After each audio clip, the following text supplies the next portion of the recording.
Hello again, everybody, and thank you all for your posts on Module 1 and Chapter 1 of our book.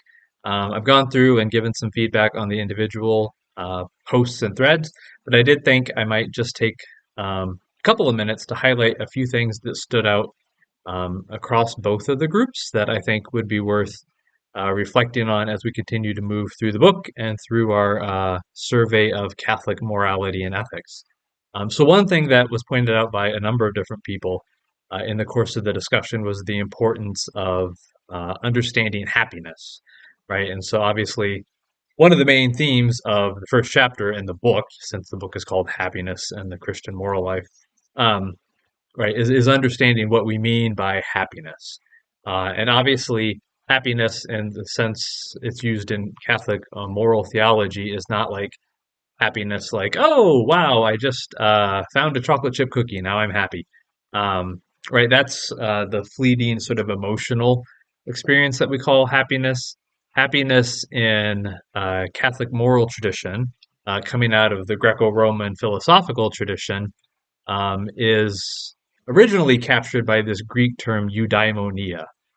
So eudaimonia is the term, for example, that Aristotle is going to use when he talks about what is the ultimate goal of life. What is it that we are seeking whenever we act, and especially when we act morally. And eudaimonia essentially means, I typically use the term flourishing to sort of translate for it. I think it avoids some of the shallow connotations that happiness has. So it's not a perfect translation, but that's kind of what I would prefer. It means kind of truly and fully realizing your potential as a human person, right? And so attaining eudaimonia means that all the different aspects and capacities of your life are being fulfilled and realized, right? You're doing the human person thing as well as can really be expected, right? That's what it is to have happiness in sort of Aristotle's sense, right? And Christianity takes that and draws it into our own Catholic moral tradition, right? So Aristotle is sort of at the roots of Catholic moral thinking. He gets picked up very famously by St. Thomas Aquinas and then used as a framework, right? And so the difference would be, right, in terms of thinking about, what is the lifespan, if you will, of the human person, right? So for Aristotle, happiness is really the state you attend leading up to death, right? And so happiness is a immortal life that is truly fulfilled. Whereas in the Christian context, with Aquinas and others and onward, right, we're going to think that the fulfillment of the human person isn't limited to this mortal life, right? That it is continued into the life to come, into eternity, right? So eudaimonia or true happiness in a Christian sense is going to involve and ultimately be rooted in eternal happiness, that is a perfect relationship with God in eternity, right? And so that's what the happiness is that we are seeking in Waddell's account of how morality is conducive towards and aiming at ultimate happiness. So that was one thing to be address. Another thing was thinking about, what is this ultimate end we are aiming for, right? And one of the things we talked about in the discussions, and that will come up throughout the course, right, is how do we think about sort of a natural human or secular conception of how we ought to live versus a Christian one, and what is the goal, the end that we're aiming for, right? And a number of people talked about how um, in a Christian or Catholic understanding, we have to be aiming at the end of God, right? That we have to aim for relationship with God to ultimately attain happiness, right? And that is certainly true.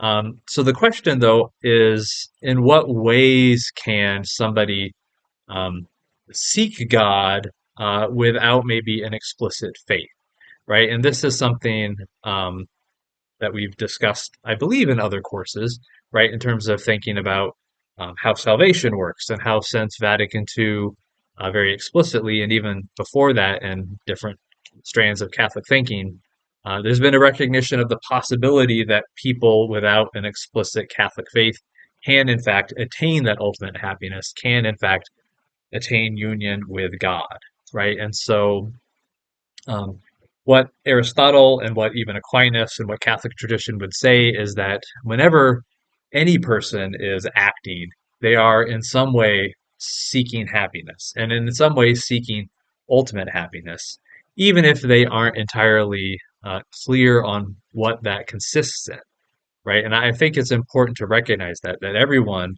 is seeking true happiness. There are going to be varying degrees of how well that goal is understood. Um, the other thing I think that's important to recognize, right, is that when we talk about, aiming for union with God, what does that mean, right? And how do we understand that? And that's a really difficult thing to wrap our heads around. God is not a finite kind of embodied person, at least not in its Trinitarian aspect, right? The Son, Jesus, is incarnate, but God, as the community of three divine persons, is not another kind of finite being that we can relate to as we relate to anyone else, right? What does it mean to be in a perfect relationship with an infinite God, right? And I think um, kind of connecting with that idea of an unclear pursuit of God, of ultimate happiness, right? We could also take this idea that God is love, right? That the essence of God, the essence of the Trinity, is love, and if that's true, then people who are seeking love, people who are actively loving others, aiming to be loving in all of their encounters with others, are in some way, real way, um, seeking God, right? And that's part of the Catholic teaching about this idea of what's called anonymous Christianity, right? That those who are really seeking to love the best they can are really seeking God, and that God is going to count that to their credit in eternity. Right. So just something to keep in mind as we're thinking about this ultimate goal. Um, that it's important to recognize that love is kind of at the heart of that. Um, all right, and then just a couple other specific points I think that were really good and brought up, and I want to make sure that everyone has a chance to be aware of them and wrestle with them. Right, one was the question. There were some questions about Dorothy Day, right, and Dorothy Day is a very challenging figure, right? She still remains controversial, at least in some Catholic circles, right? Because she is very critical of the American capitalist system of her day, right? So she was very anti big business, anti capitalist. And I mean, to be fair, there was certainly has been a great deal to critique in American economic history, right? So it is worth wrestling with, recognizing that there is a legitimate room for debate when it comes to economic justice. We'll talk a lot more about economic justice in the next morals or ethics class a little later in the program. So I'm not going to get into that entire discussion now. But I will say, right, that while the Catholic Church, following, say, John Paul II and Centesimus Annus and in other things, rejects sort of the socialism that was expressed in, say, the Soviet Union or in China.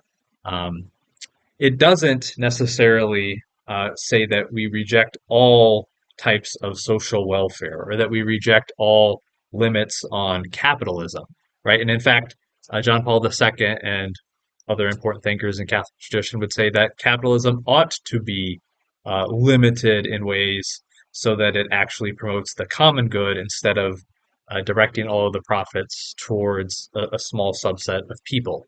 And if we look at Catholic history, there are a lot of statements that are very uncomfortable for modern Americans and sort of our sort of bootstrap sense of how capitalism and how the economy ought to work. So it's fine to wrestle with that, but just be aware that there are um, lots of debates on that point, and there are lots of other figures who critique capitalism or the pursuit of profit in ways very similar to Dorothy Day. And then just lastly, one thing that became clear to me in reading the discussions was um, maybe a problem with, or maybe an opportunity for discussion in my own prompt, right? And so, in asking, well, what does society say about how we become happy? I think many people reference, right, consumerism or pleasure or success, right? That our society tells us these things will satisfy us, right? And obviously, Catholic teaching disagrees. And there is certainly truth to that. But I do think it is worth stepping back, right? And this is a great thing to do sort of on a graduate level of education, especially. And question the assumptions in the questions, right? Question definitions, right? So what does it mean to say society says? There are certainly many forces in our society that convey those messages, but to be fair, there are also many secular scholars and influencers, if you will, who would say the opposite, right? Who argue very strongly against the idea that real fulfillment and happiness comes from stuff, or that it comes from hedonistic pleasure.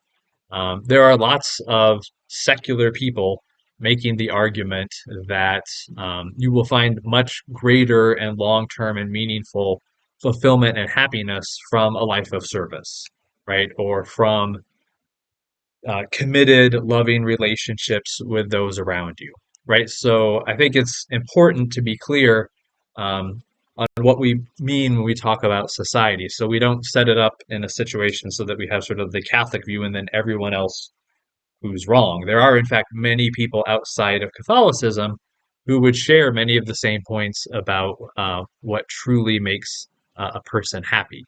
And along those lines, it's also really important to be clear on the difference between what a person believes or a system of thought and how that thought is lived out by its followers, right? Because we would want to say that Catholic teaching about the moral life isn't dependent on the success of Catholics and actually living it out consistently all the time, right?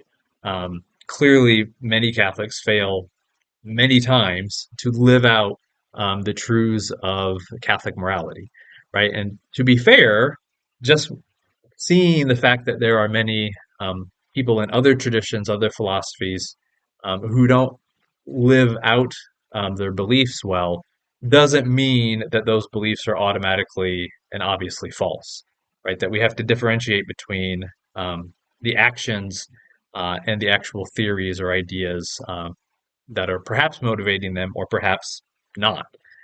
Anyways, a very interesting conversation. Thank you all for that. And feel free to keep responding on the discussion threads. I will go back and look for more uh, comments from you all and would be happy to continue those discussions. Or if you want to comment on this announcement in video, we can continue that discussion here as well. And I look forward to our next module.